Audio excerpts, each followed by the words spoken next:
Welcome to the final installment of converting a monogram Oldsmobile to a Buick LeSabre.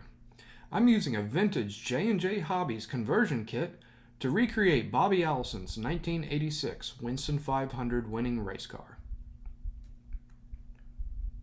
Last time I showed how to make computer cut masks, gave some decal tips, and showed how to have fun with magnets to keep a hood on tight.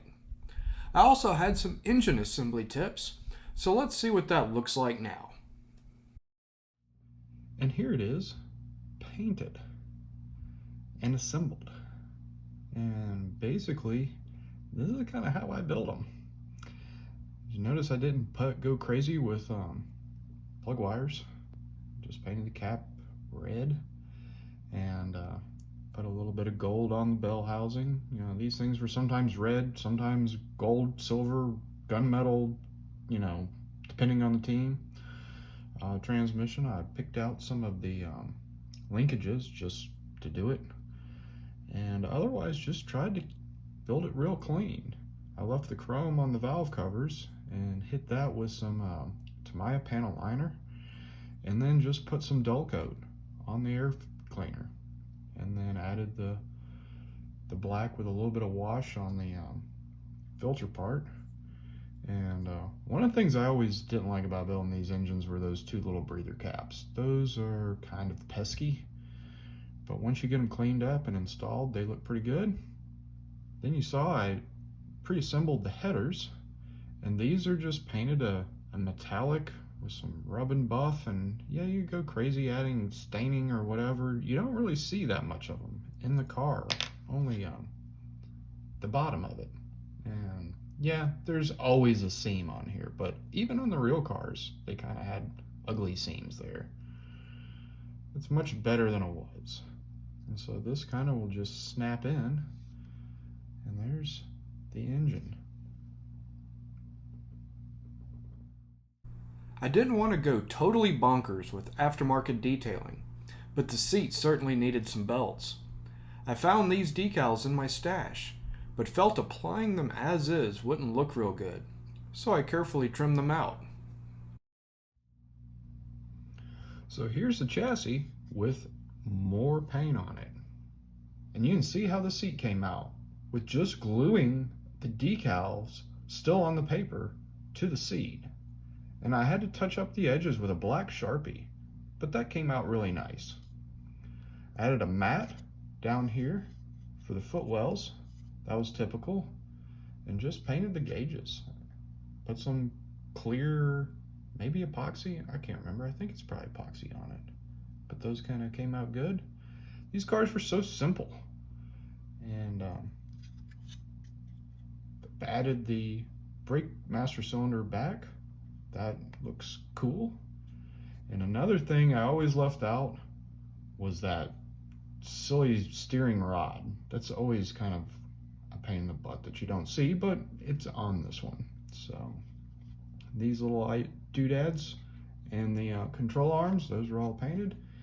And there's the underside of the suspension, and this is simply some bare metal foil. You notice how there's the seam is pretty much disappeared here, which is nice. Still got a little bit right here, but the transmission's gonna cover it up. So let's get the engine installed. To get the engine in, the headers have to be installed first. And so they kind of just, you know, I kind of say that a lot. They kind of they'll just sit right there. And then that will allow the engine to slide in, kind of where it needs to go. And then you're just kind of doing the race car thing to get the headers where they need to go, so the engine fits where it needs to go. The clearance between the engine and the hood is very tight on these. So you want to also make sure it gets in there nice and straight. And I'll add epoxy on the cylinder heads and on the motor mounts and then put all this together all at once. So let's try that. So now that the engine is installed, got that in straight, that's good. Do the roll bar, or the roll cage. And this is, you saw how I pre-assembled it, and then I jazzed it up with some heat shrink tubing for the roll bar padding. Not real crazy that it has, you can see the numbers still on it. I guess I could polish that off or just get some that has no numbers on it. But this is what I had in stock, so that's what we're going to use. And it, seen previous videos, it just kind of snaps in place. If it wants to play nice, that petty bar needs to kind of go up underneath it, and bam, I think it's installed. And that just kind of, the roll bar padding and even this other upholstery on the passenger side, seen that in other of Bobby's cars, and it just makes it more interesting than just being a whole giant blob of red for the chassis. And then finally, the gas tank. And I know what you're thinking, you didn't even take the time to paint any of this?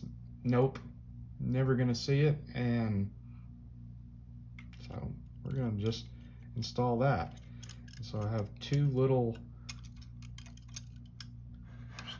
holes in the package tray that I scratch built, and then that just simply threads up in there, snaps in place. Position these,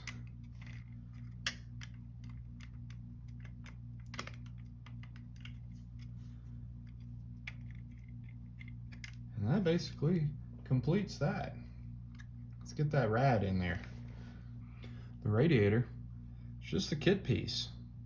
I put some panel line accent wash on the